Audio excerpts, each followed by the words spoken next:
Welcome to the Remodeler Success Podcast, a show created to inspire kitchen and bath industry professionals to achieve optimal success in their remodeling business. Your host, Dennis Oz, is the author of the book, Remodel Your Digital Marketing, an integrated online marketing guide for kitchen and bath remodelers. He's also the founder of RTA Marketing, a pioneer digital marketing agency for the remodeling industry. On each episode, Dennis will sit down with industry leaders to talk about their processes, the lessons they learned, and how to find success in remodeling. Welcome back to the Remodeler Success Podcast. I'm your host, Dennis Oz, and today we have a special episode for all of you guys who love innovation and quality in cabinetry. We are going to chat with someone. The names I'm going to introduce him in a minute, but he's been a key player in transforming how cabinets are made and sold across, not just in the US, but also international too. So he's been also behind the scenes of most of the major cabinetry companies and driving all these new technologies and strategies that really shaped our industry. So from, for example, managing the rollout of frameless and all plywood cabinets to leading sales to on a global scale. So he's done it all, and now he's here to share his journey and his insight with us. Please welcome the General Manager of Eurocraft Cabinetry, Greg Edwards. Greg, welcome to the show. Well, thank you, Dennis. I appreciate the opportunity. Oh yeah, great. I'm so excited to have you here because every time that I really host like pioneer people just like you who spent decades in the industry, it's very excited for me. I'm sure it's also very brings a lot of excitement to our audience as well. So let's start with you. Could you please introduce a little bit of yourself, your background to our audience? I always hesitate to give how much background because it would be older than dirt, but I essentially have over 40 years experience in the cabinet industry, and starting out as a young age, like many of my fellow designers and cabinet people, installation. My father was in the cabinet business, a builder and a developer, and so I started out early age doing installations, doing millwork, progressed from that into doing cabinets and sales for a lumber company, and then more into retail, and that grew into regional management and then domestic international sales. And then most recent history, the last 10 years, worked on developing plants for frameless, and was real fortunate to have an opportunity to build a plant that was in Greenville, South Carolina, and wireframe it together. Unfortunately, at the time that it was starting out in the sales area, we went into COVID, and the company went under a equity change in ownership, and all of a sudden I had an open opportunity to go work somewhere else. So I was fortunate to match up with a software company at that period of time that developed B2B websites, B2C websites, and do e-commerce structuring, and met a lot of different companies through that venture for about a year. And at the time it worked out to join with a company that or with the group that was starting Eurocraft. They wanted somebody that had experience in putting a plant together in this type of product, and I joined them 2.5 years ago. So I landed here and very happy with it. Very good plant, very good people to work with. Great, thanks so much. It's a pleasure to have you here. Since you mentioned Eurocraft Cabinetry, let's talk about them. Let's talk about their key features that really gives Eurocraft Cabinetry a little bit of like a competitive edge from all other cabinet products on the market. What do you think that the key features are? Well, the strongest feature we're able to achieve, I've got 2 price points, and our value price point, which is designed to be an RTA cabinet, we do import and we do distribution of that product. So we've got distribution as a simple process of shipping a box as an RTA. We brought in inventory of doors. We have a white high gloss. We have a slim white shaker painted. We can ship a whole RTA kitchen out in less than 1 business day. So we've got an advantage of being able to ship quickly. Where our distinctive difference is, we offer 33 different panels and finishes that we maintain in inventory here in our plant. We have high gloss, we have super matte, we have TFL finishes, and customer can pick what color they want, and we marry that up with our stock box that we maintain, and I can ship in 1 week or less a whole kitchen with 33 different finishes. So we have a strong fast ship program that helps, but then the ability to do selection has been very important for us.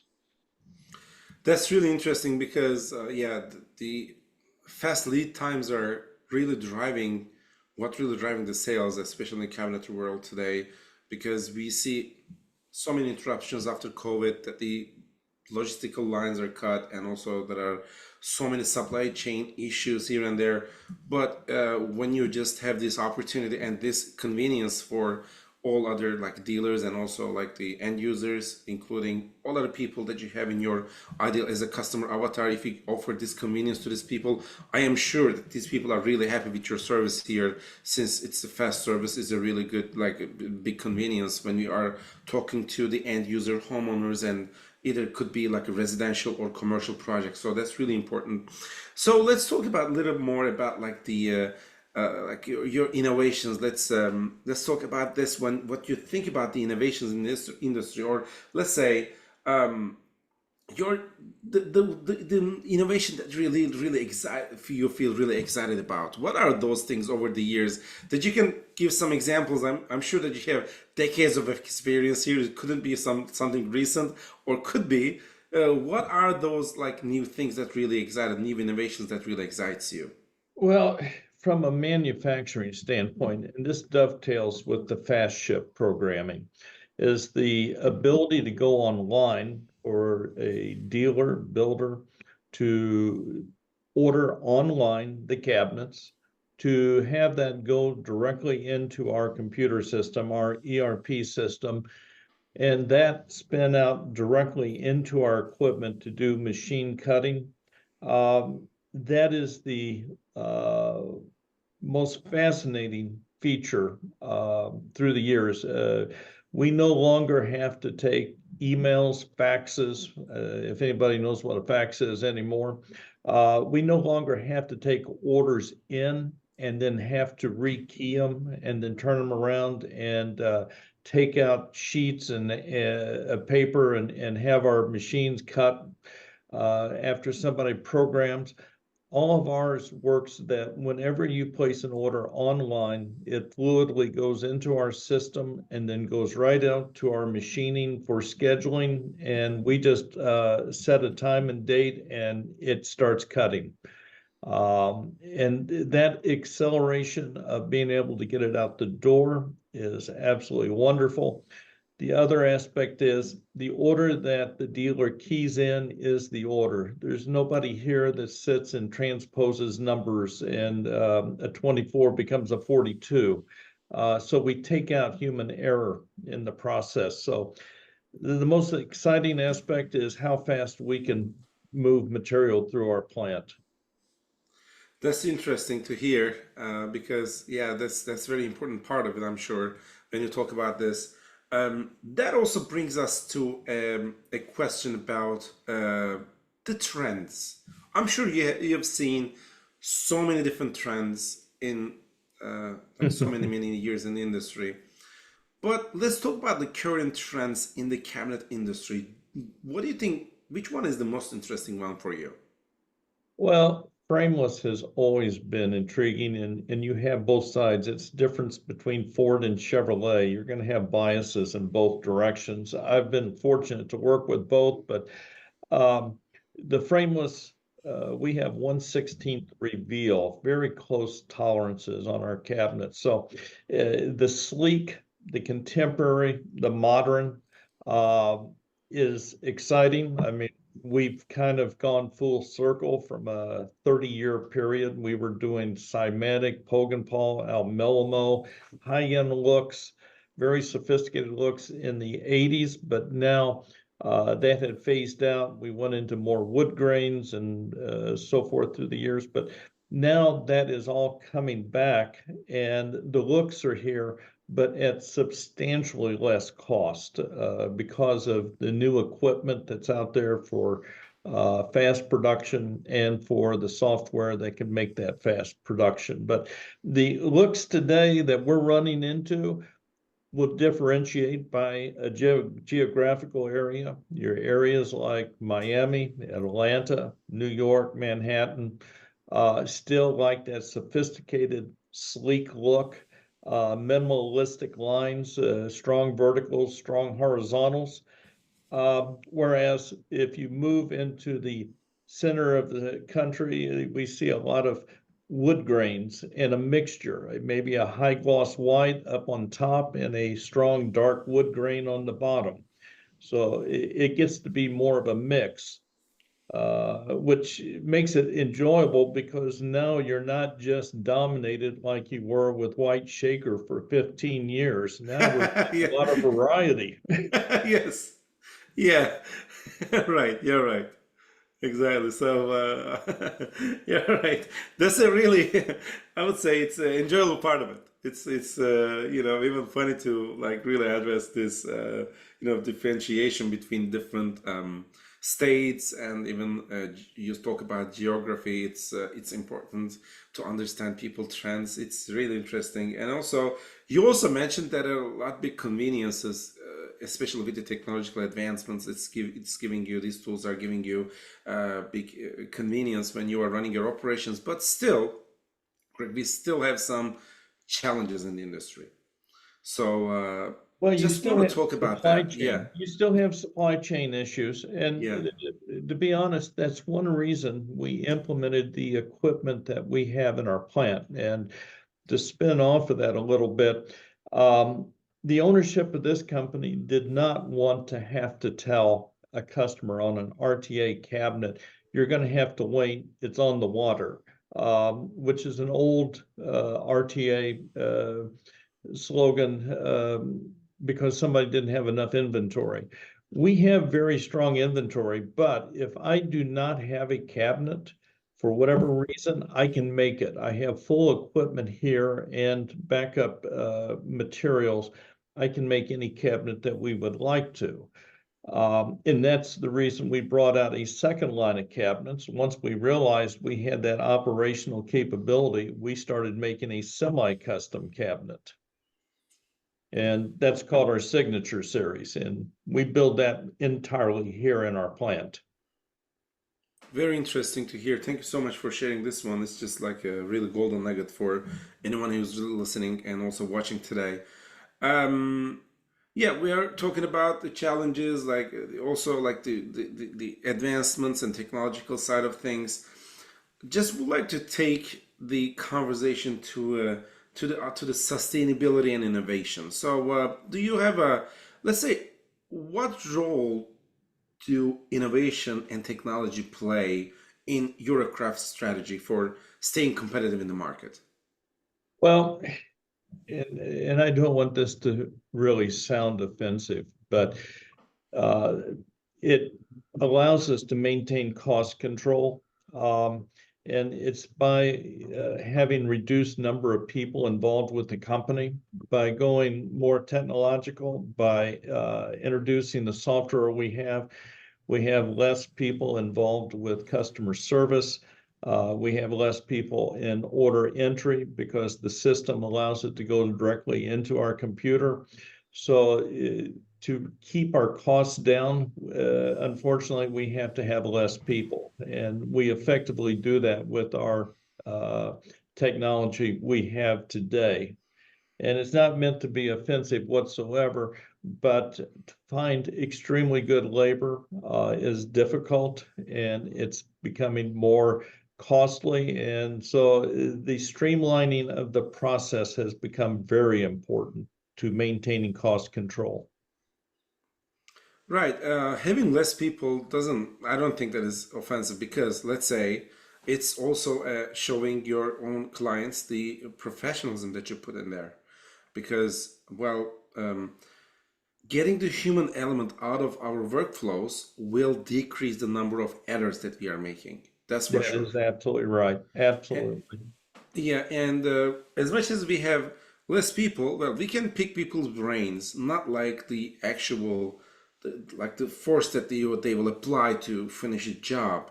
Here, Word has a new trend, like, with all this kind of artificial intelligence and the tools that is bringing us, when also some tools that is being used with artificial intelligence, they just turn to a super weapons for for companies to use because when we have, for example, like an usual workflow, when we add AI into this one, you can save you can make things faster, which give you a more competitive edge compared to your other people, other companies that you are going after the same prospect, let's say.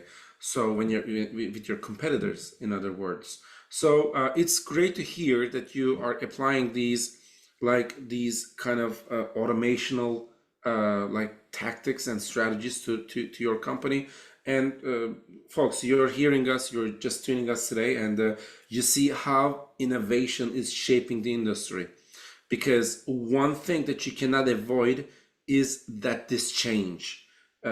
Things are always changing, right, Greg? It's yeah, things are Well, always the, being changed. What do you think you about know, this? Is that the last part of this change that we're gonna have, or is that just one of well, the recent ones? the country as a whole, and especially our industry, got comfortable during the COVID period when we had, unfortunately, all the shutdowns. People were locked into their homes, so to speak, and doing their work from home. And most of the time, they were doing it from the heart of the kitchen or heart of the home, the kitchen itself. And they would sit and look at their kitchens and go, I need to do something about this. This kitchen looks too old. And they started getting creative and they would go online. And people have gotten accustomed to placing orders B2C online, and then in turn, those organizations B2B to placing it with manufacturing. But people have a comfort level of working with Amazon or Temu or Alabama. Uh, there's a comfort level in now ordering online. So you're saving fuel. You're not running all over the place to showrooms. And I'm not downplaying the importance of showrooms whatsoever, but our society is streamlining processes in a lot of areas.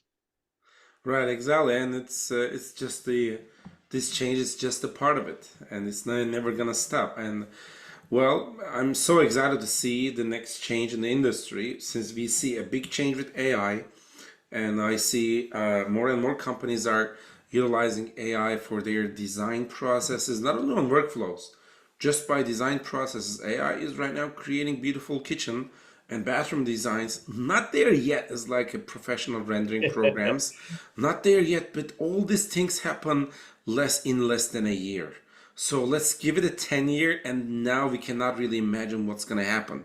And every time there is a big controversy that is going on with the AI and less human power that we're going to need in the future. AI is not going to like really take your job, but Well, I someone, started to say, I don't think the kitchen's going to take over my lifestyle. I yeah, can't see that happening yet. So I think the kitchen is the safest place to be in right now. right. Well, this is correct, but that's just like aligns with what you said is I always say that the AI is not going to take your job away and you will be unemployable, unemployed. Someone using AI may replace you. So you gotta be a part of this change, and understand like the automations and everything, and like creating these um, human-free processes just to make it fast and error-free. So that's the a big part of it. I'm sure that you also agree with Absolutely. that. Yeah. And it's just like it's just being a part of this change is important. That's what we're trying to say, folks. All our audiences here, part of being a part of this change is really important. And you are never late, but the earliest time that they can do it, start learning about it, is today. So you don't really want to postpone anything. If you would like to perform your own due diligence and learn more about it, our channel is also a big resource for this one. You can tune in different episodes, or just this episode will also give you a lot of information about the innovations and like these kind of sustainability elements that we have to learn about on our industry when we are running our businesses. So thanks so much for this one, Greg. Let's take the conversation to the marketing side of things, especially on online or offline marketing, digital or non-digital marketing. What type of marketing strategies you find really effective in promoting Eurocraft products and services? Well, one of our most effective is when we construct our own email blasts that we send out. We have roughly 10,000 designers or showroom organizations that we send that blast email out to weekly, and it'll show and feature the different products we are offering or some of the new colors we're offering.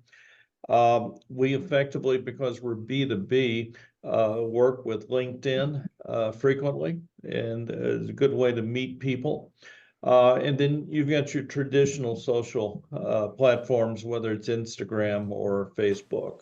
But that's where we get the most activity.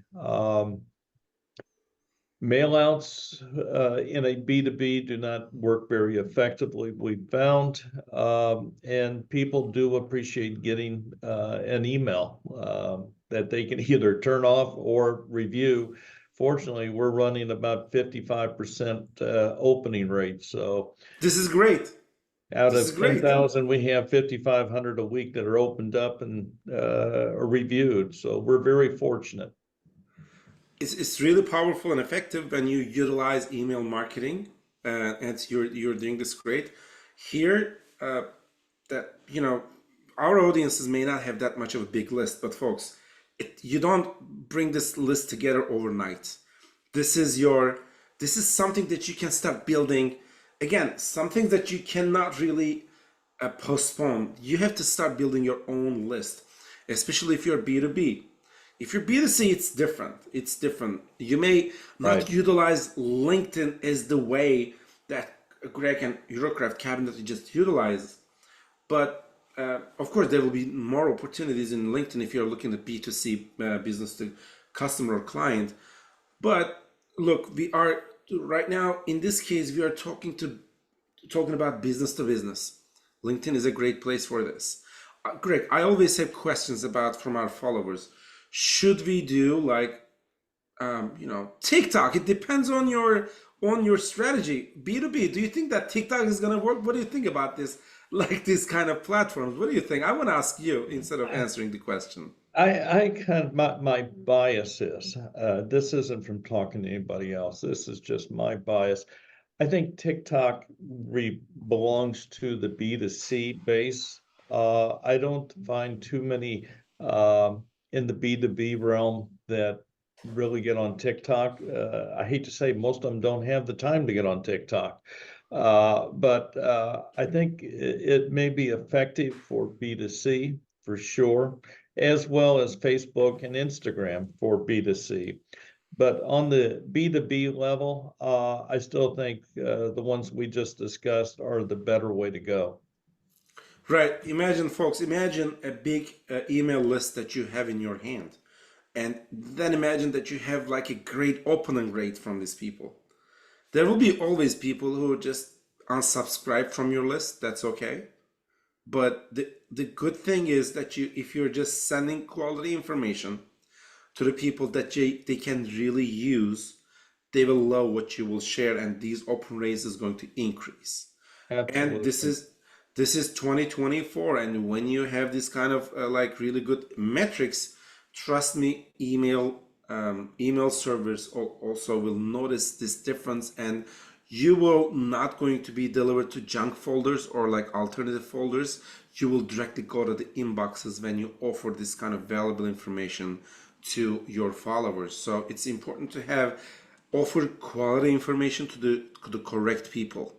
So for example, in this case, Greg, I'm sure that your opening rates just maybe plummet if you just change the audience here, because you're sending it to the showroom owners, right? You're sending it to the correct audience here. That's also a That's main. the biggest part of it is you do not, just a word of advice, you do not want to send to info at such and such, nor do you want to go sales at such and such. You want to try to target principals or senior designers or the designers themselves in your email blast, but you don't want to go into just an open forum, because it will get discarded like a piece of junk mail. Yeah, I still, by the way, Greg, I just wanted to share with you. I still find direct mail still powerful because of the people who just lost its I would say they lost their interest to direct mail. I found direct mail really powerful still. I was talking to it's really interesting story here. Before asking your opinion, I just wanted to share the story with you and with the audience. The a direct mailing company made an like a research in a specific given area in a zip code. They sent a couple of different postcards promoting the services of a real estate agent in the area. That real estate agent was 100% fake, by the way. It's been created, and name and last name was not really legit. It was a fake real estate agent. They promoted this fake real estate agent to this audience, to this, I'm sorry, the homeowners, and also like the people who are living in this area, door to door. And after a couple of like campaigns, they literally knocked the doors and showed them a picture, including like three different real estate agents. Two of them was the real real estate agents that are like actual real estate agents working in the area, and the one was the last one was the fake one. And they asked these homeowners, which one is more familiar? Which one do you think that is more active in the area? Yes, just like you're laughing because the fake one was the first one. He came out the first one from that actual research. And it was really interesting to have this kind of information on site when we look at different marketing styles that you have.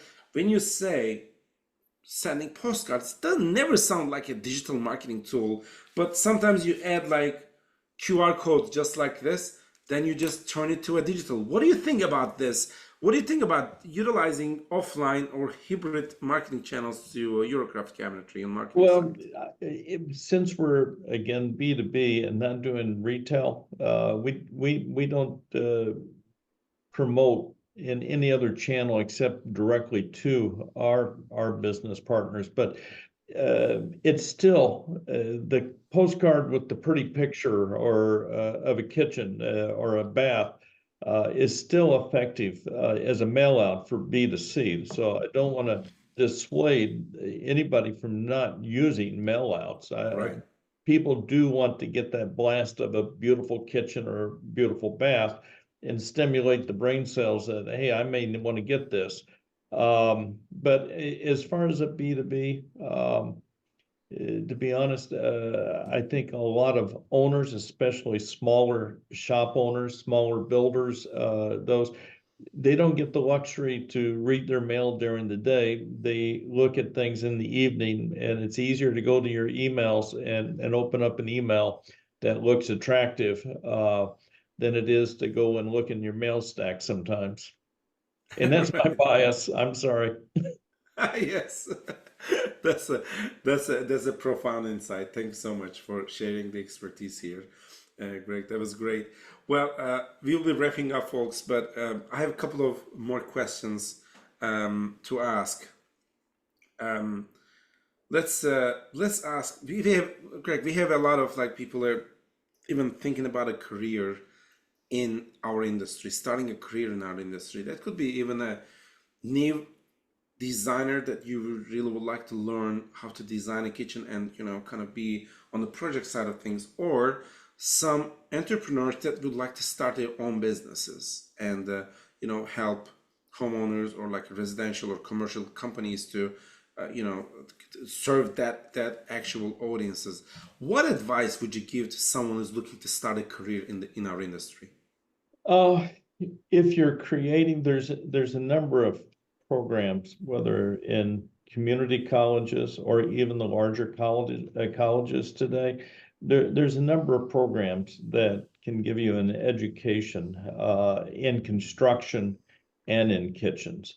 One of the best, though, is to join NKBA, National Kitchen and Bath Association, because now they've come out with almost handbooks and progressiveness to learn different aspects, not only kitchen layout, but lighting, plumbing, electrical.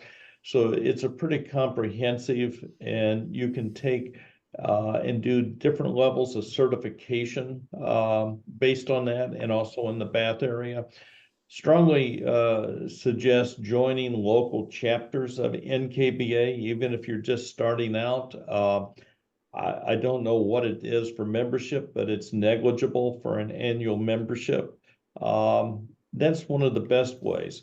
The secondary, kind of a training ground, is to join one of the larger, if you don't have an association to work with as far as a showroom entity, to one of your big box stores, Home Depot, Lowe's, in their cabinet department. They're always looking for people, and they do offer training programs from within. So that's another, what I call the training ground, so to speak, for a lot of designers. They've come out of the big box area.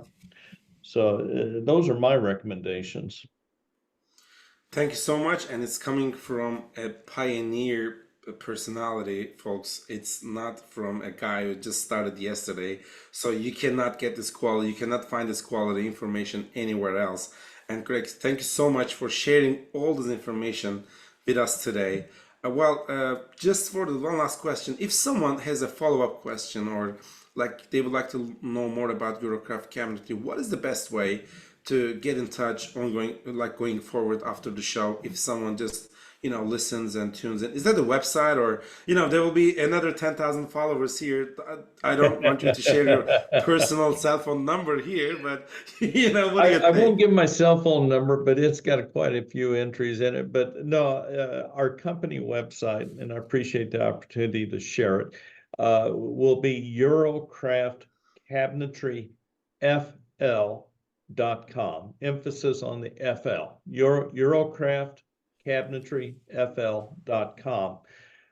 By the same token, my email address for here, feel free to contact me directly, Greg, Greg, .e at eurocraftcabinetryfl.com. Thank you so much, Greg. Thank you so much for all the information and insight that you shared today. Folks, that was another episode of the Remodeler Success Podcast. Thank you so much for joining us today. We're going to see you in the next episode. Goodbye. Thanks, Dennis. Thank you.